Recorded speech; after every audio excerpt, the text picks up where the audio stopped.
qui m'inspire, en tout cas ce qui m'a amené à ce projet, c'est que j'ai rencontré pas mal de changemakers, de gens qui font des choses bonnes pour les gens, bonnes pour la planète, en utilisant le numérique et les nouvelles technologies. Alors ça va être de l'éclairage pour les pays émergents, du solaire, de l'énergie renouvelable. Et moi je me suis vraiment intéressé à la lumière, qui est un enjeu majeur pour les zones non électrifiées.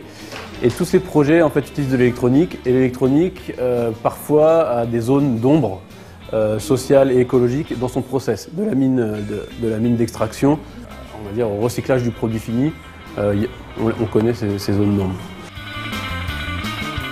Qui m'inspire là typiquement, moi il y a un auteur que j'aime beaucoup qui s'appelle Ivan Illich, qui a écrit pas mal de choses, une société sans école.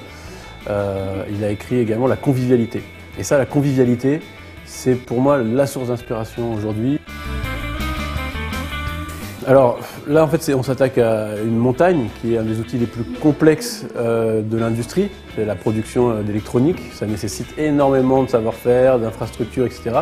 Et on se demande si on peut faire comme ça a été fait avec Linux, par exemple, le logiciel libre et open source. Est-ce qu'on peut fabriquer des usines de production, de la mine au recyclage du produit fini, de la même manière? Ça, vraiment, c'est l'expérience qu'on a envie de faire. Se dire, est-ce qu'une communauté, une région peut produire de l'électronique de cette façon, comme Linux a été développé?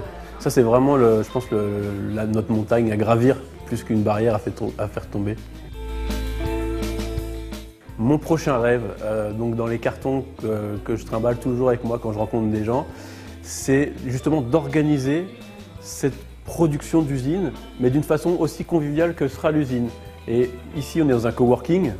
Je suis en train d'imaginer un co-living, co-producting, où finalement tous les gens qui participent, on mettrait à leur disposition une espèce de ville ou de maison-ville, où on mangerait ensemble, on produirait ensemble, mais chacun aussi ferait ses choses, ses produits, ses startups, tous ces projets, et donnerait une partie de son temps de travail à la communauté pour aller sur ces outils de production.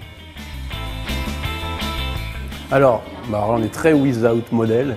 Je pense qu'il y a une phrase qui m'a inspiré depuis longtemps, que disait un de mes professeurs à l'ENSI des ateliers, qui s'appelait Thierry Defer. Il passait nous voir, son seul rôle c'était de titiller, il passait nous voir, il disait tout ce qui est conceptualisable est réalisable. Et il se barrait, il ne nous disait jamais comment, mais ça c'est vraiment, je pense que c'est hyper important, ça a animé toutes les choses auxquelles je me suis attaqué quand ça me semblait être infaisable. Et si c'est conceptualisable, c'est réalisable.